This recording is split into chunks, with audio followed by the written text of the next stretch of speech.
4 a.m., the faint morning light is coming through the curtains. In my hazy state of consciousness, I noticed my husband, Brian, getting up from bed and leaving the room.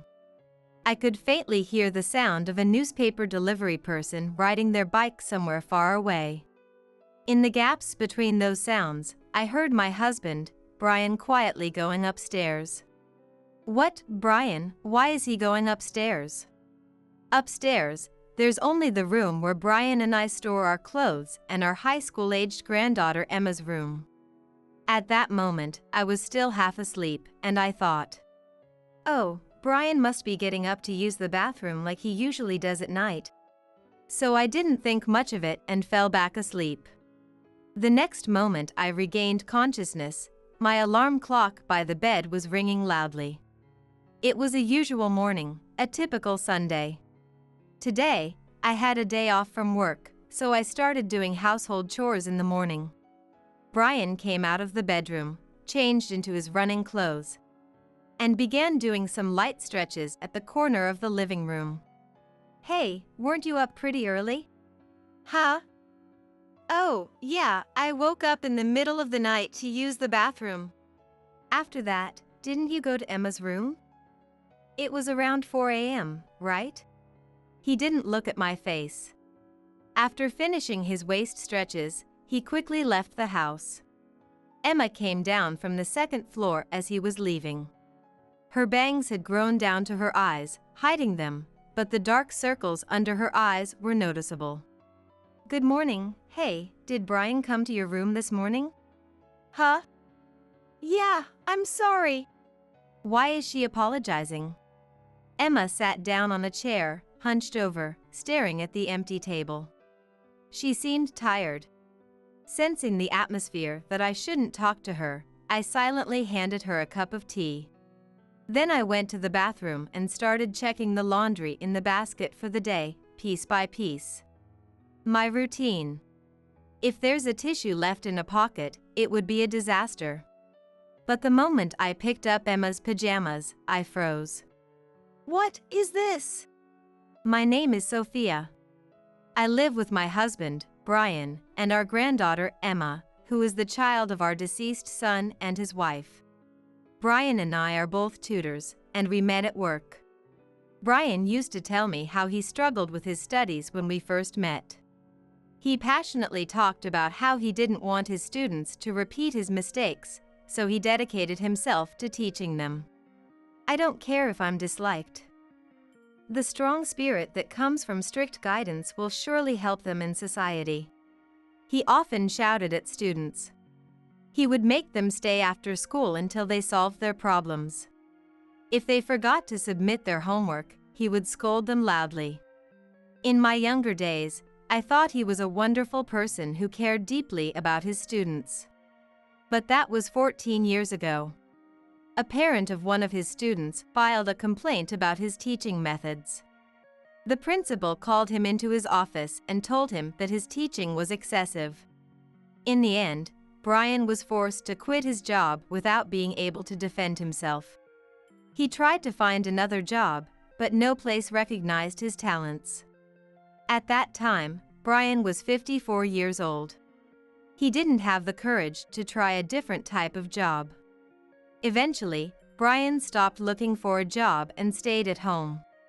I couldn't blame him, I just wanted to support him. It was very painful to see him sitting on the sofa with a very dark expression, just staring at the wall. But we need to earn a living to survive. As Brian started to sink into depression, I decided to start working as a tutor again to support our household. On the other hand, what saved him from his gloom was the presence of our granddaughter, Emma. 10 years ago, our son and his wife died in an unfortunate accident. Emma, who was only 4 years old at the time, couldn't understand that her parents were gone and cried almost every night. I didn't know what words to say, so I chose to spend sleepless nights with her. On quiet nights, the two of us would look at a butterfly encyclopedia. Emma loved the butterfly encyclopedia and would stare at it desperately while her tears fell onto its pages. A memory that never leaves my mind. There are so many different butterflies. They're beautiful, aren't they? At that time, I couldn't think of any other way to distract Emma from her sadness and pain than to look at the butterfly encyclopedia together. After taking in the left behind Emma, perhaps due to the emotional scars of losing her parents, she often couldn't attend school. You don't have to go to school if you don't want to. I'll teach you everything you need to know. Brian probably said it lightly at first. From elementary school to middle school, whenever Emma couldn't go to school, Brian would teach her. Emma was a quiet, reserved girl. She was obedient and straightforward. The simultaneous death of our son and his wife was truly a tragic event. However, I believe Emma has become a new purpose in life for Brian. When I would come home from work at night, the living room was always empty. If I approached Emma's room upstairs quietly, I would hear Brian's voice giving steady guidance in a low tone. All right, this problem here, it's an application of this equation. I couldn't see Brian's face through the door, but from the tone of his voice, I could tell he was lively. I started preparing dinner. The kitchen was always clean, thanks to Brian, who cleaned the entire house. I took out the frying pan and started cooking. As the enticing aroma of food filled the room, Brian would come down with Emma. He always had a motivated expression, which reassured me deeply. Sophia, listen. Emma has a great memory and understanding. She could definitely become a scholar in the future. That's amazing, Emma. You're doing so well. Emma, with her slightly long bangs covering her eyes, would lower her head a bit shyly. I believed that these happy days would continue forever. When Emma reached the 10th grade, the atmosphere in our house gradually changed. If you can't even solve a problem like this, you'll definitely fail the entrance exams. I could hear the loud shouting from Brian even downstairs in the living room. Brian was tutoring Emma in her room. Although Emma, now a high school student, was still quiet and introverted, she was attending school regularly. She attended a well-known local high school and her grades were good, so both Brian and I had high hopes for her future. No! That's not it! Look at the problem more carefully. Feeling a bit worried, I went upstairs and knocked on Emma's room door. It was Brian, not Emma, who opened the door and said, "What is it? What's wrong?" I hesitantly entered the room. When the door opened, I saw Emma's hunched figure close to her notebook. Her back seemed to be radiating exhaustion. How about taking a break? So I suggested. Brian, after a moment of hesitation, told Emma to take a break, and we all went down to the living room. I had prepared Emma's favorite cake in the living room. The coffee was already made, and as soon as Brian sat down, he started drinking it. He let out a sigh that seemed a bit exaggerated. 10th grade, this is a crucial time, Emma. When you're young, you can push your body a bit. If you study hard now and get into a top university, you'll have a bright future ahead of you. I quietly sipped my coffee. A bright future, huh? I didn't think Brian was wrong. But when I thought about the feelings behind his passionate words, it made me a bit sad. Brian didn't graduate from college. I knew he felt insecure about that. Even when he was a tutor, he always said he had the lowest academic background among the teachers. He didn't want our precious granddaughter Emma to experience the same humiliation. That feeling was something only I understood. His guidance was strict. Even though I wasn't directly involved, I knew it. With the exams coming up, I didn't think to stop him. The most important time to study is now. So let's give it your all, Emma. Emma just looked down and didn't react at all.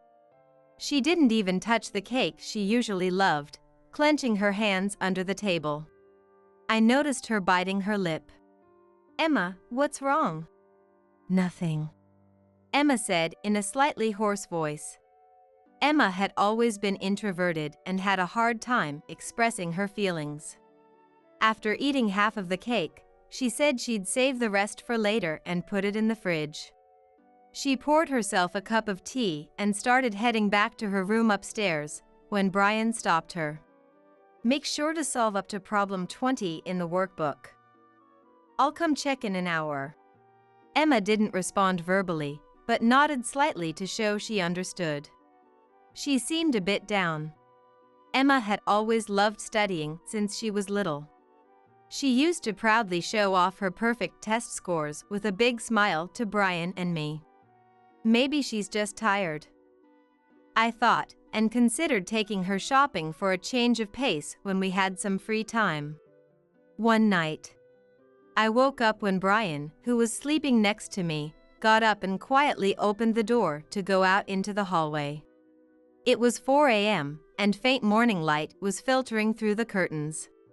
In my groggy state, I caught a glimpse of Brian's face, which looked eerie. Maybe it was just my imagination. But for some reason, I felt uneasy and forced myself to get up and listen. I heard the sound of the toilet flushing, and I lay back down. So he just went to the bathroom, huh? I could faintly hear the sound of a paper delivery person's motorcycle in the distance. Amidst those sounds, I heard Brian quietly going upstairs. Wait. Brian, why are you going upstairs? Upstairs, there were only the room where we kept our clothes and Emma's room. What could he be doing so early in the morning? As I pondered this with my eyes closed, the next thing I knew, my alarm clock was ringing by my pillow. Instinctively, I reached out to stop the sound. I gently placed the clock back in its place and looked at Brian, who was breathing peacefully next to me. I got up and started preparing breakfast. It was a usual morning, a usual Sunday. Today, I didn't have work and was doing chores from the morning. Brian had a habit of going for a walk in the morning.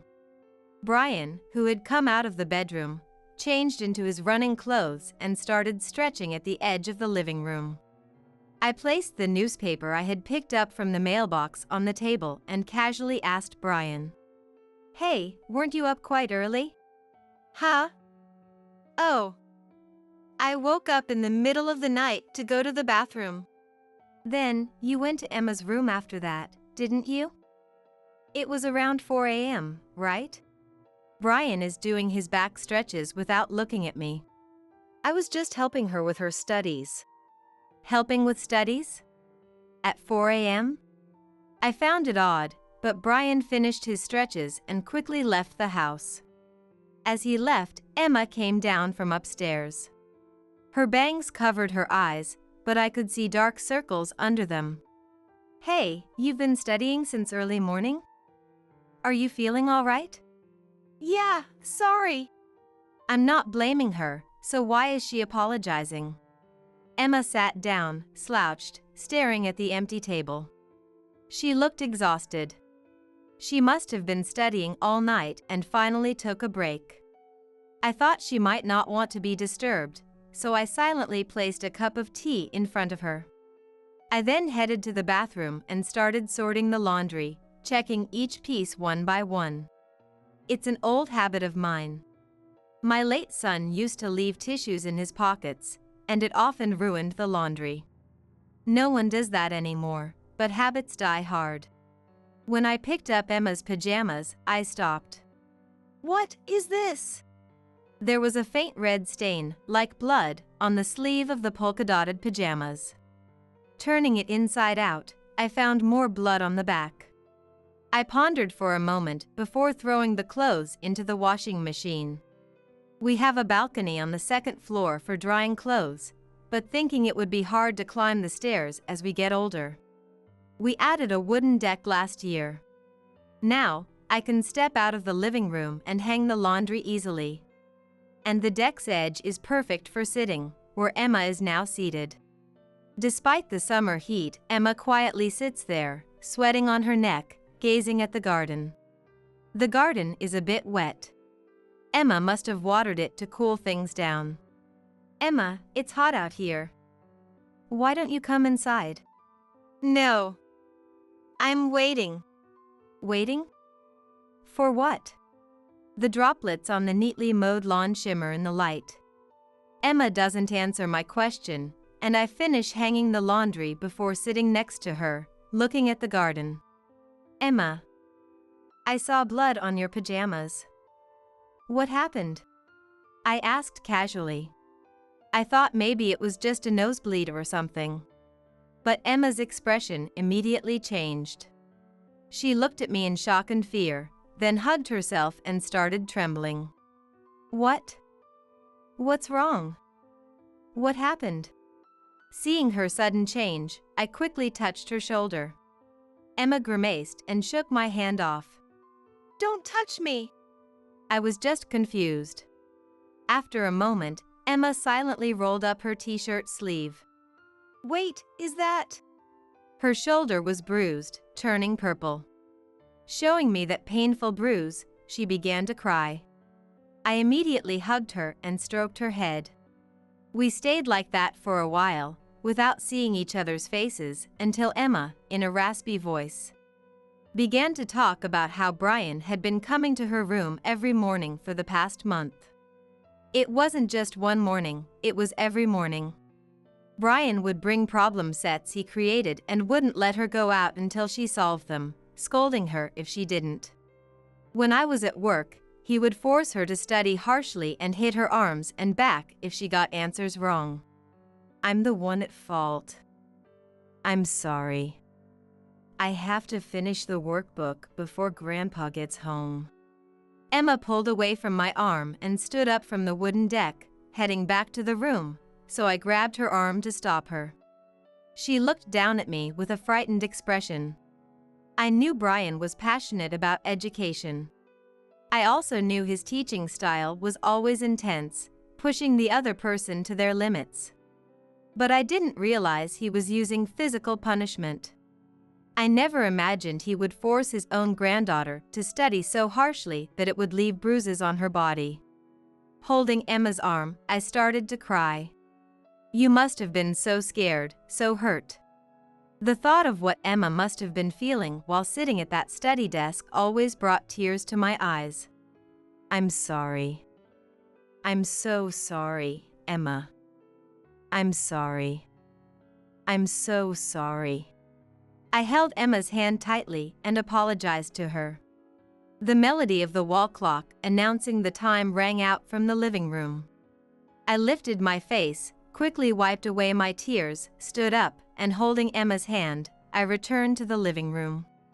I took out the case with insurance cards and other items from the bag and closet, looked Emma in the eye, and spoke clearly. Emma, let's go. Where to? I don't know, but Brian will be back soon. Let's leave before he gets home. Emma looked down and wrung her hands in front of her stomach. She seemed confused, not knowing what to do. She might have been so scared of Brian's physical punishment that she felt too afraid to escape, too scared even to try. I forced a bright expression and smiled at Emma as best I could. It's okay. I'll protect you no matter what. And so, Emma and I decided to leave the house with only the bare essentials. We took a taxi from the house to the station and transferred trains several times to head to a distant town. We headed to my sister and her husband's house, with Emma still looking down with an anxious expression. I had called ahead and briefly explained the situation before we left. When my sister and her husband learned of the situation, they, usually so calm, showed a different expression and guided Emma to a separate room to calm her down. As soon as Emma was out of sight, my sister and let her anger show and muttered, clenching her fists, that she could never forgive this. And I was deeply grateful that she readily agreed to let us stay as long as we needed. My smartphone rang, and when I looked at the screen, I saw Brian's name. I hesitated a little but decided to answer the call. Sophia! Where did you go? Emma's with you, right? She hasn't even finished the workbook. Where are you taking her? Brian, do you realize what you've done? I could hear Brian sigh on the other end of the phone, even though I couldn't see his face. He began to insult Emma, calling her stupid and sneering, asking if she had told me he was violent. Guessing we had run to my sister and her husband's place. Did she say I was violent? Emma said that? Yes. Enough to leave bruises on her shoulders and back. Brian, do you realize what you've done? The one who doesn't understand is you, Sophia. We don't have any children.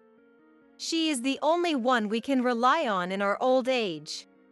I was at a loss for words, unable to grasp what Brian was saying. His argument is as follows. The reason he was violent towards Emma was to get her into a prestigious university and secure a job at a top company. And once she had a stable income, she would take care of them in their old age.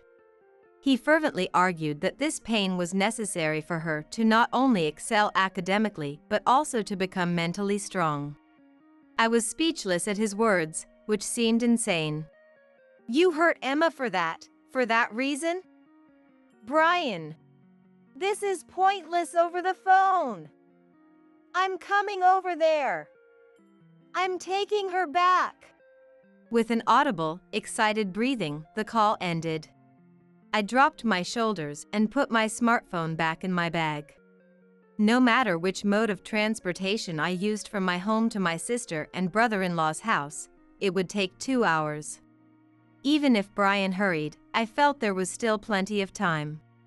If you decide to break up, I'll support you. Yeah. I'm going to check on Emma. When Emma was a child, she sometimes stayed at this house during Christmas. There is a guest room, and Emma, without needing to be told, would always choose that room. Turning the corner down the hallway and opening the door, there was a faint smell of damp paper unique to books. Inside, there was a large bookshelf lined with old books. On the lower shelves, next to the complete series that every household had, were various encyclopedias.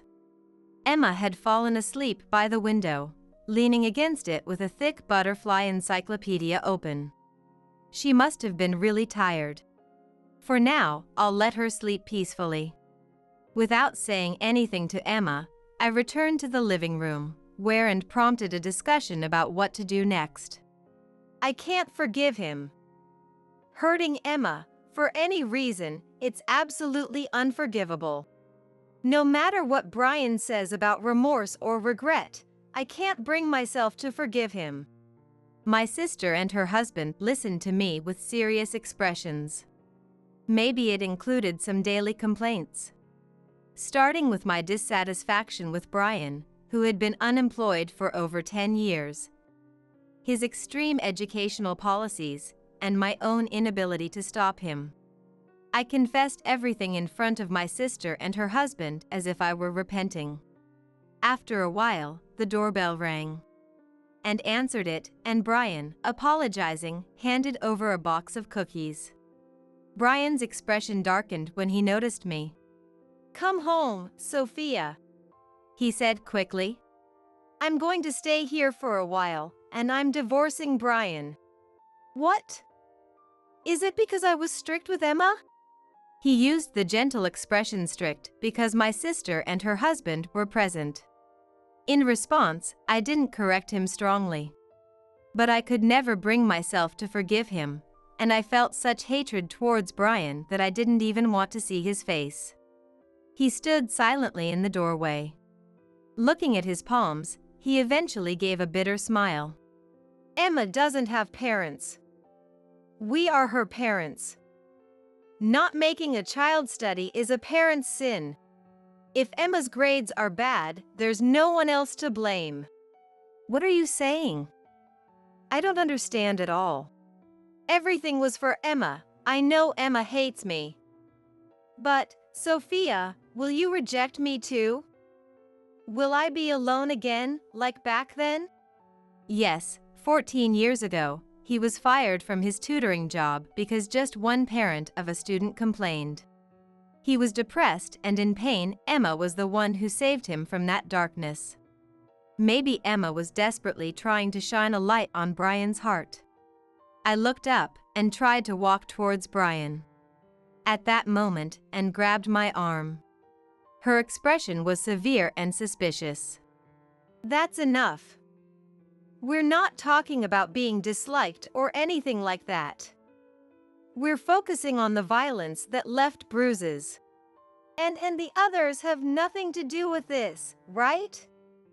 This is a family matter, isn't it? You just used Emma for your own desires. No matter what the reason, it doesn't justify hurting Emma. That is. If you keep being so persistent, we'll have to deal with it not as family, but as a duty. So be careful." He couldn't say anything back and fell silent. And her husband are actually both police officers. I don't want Brian to get into trouble with the police by filing a complaint or anything like that. And Brian seemed to be handling things calmly, but they must be really furious inside. As for me, I had already made up my mind to get a divorce. Brian was very reluctant about the divorce, but my sister and her husband persuaded him. My sister's words, suggesting that it would be better for him to agree quietly to the divorce, in exchange for not making Emma's matter public, seemed to have been the deciding factor. Brian reluctantly agreed, divided the assets, and moved out of the house. After that, Brian lived off his pension in an old apartment. I don't know how he envisions his own old age, but I felt a little sad thinking it might end in loneliness. After the divorce, Emma and I chose to return to our old house and live just the two of us.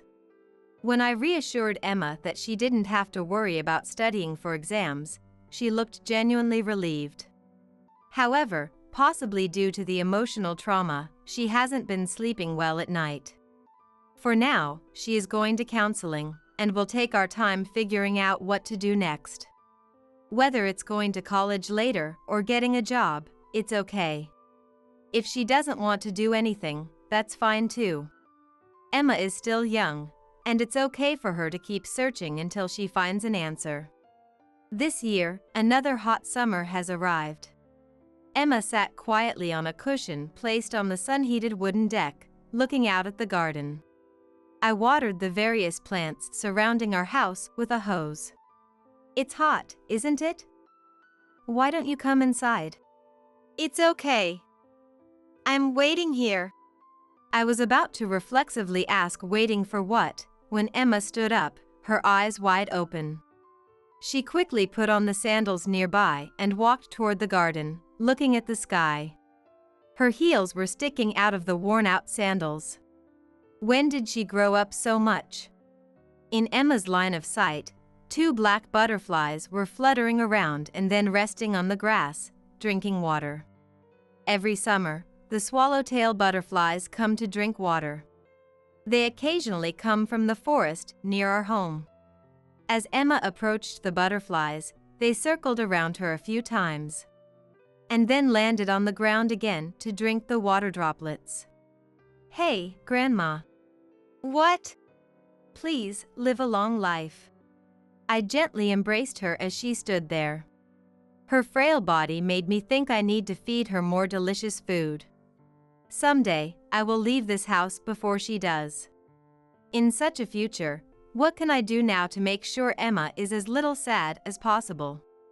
The butterfly book left open on the wooden deck fluttered its pages in the wind. Eventually, the 2 swallowtail butterflies slowly flapped their wings and flew over the fence. Watching the butterflies. "It's okay. I'll take care of everything," I whispered softly.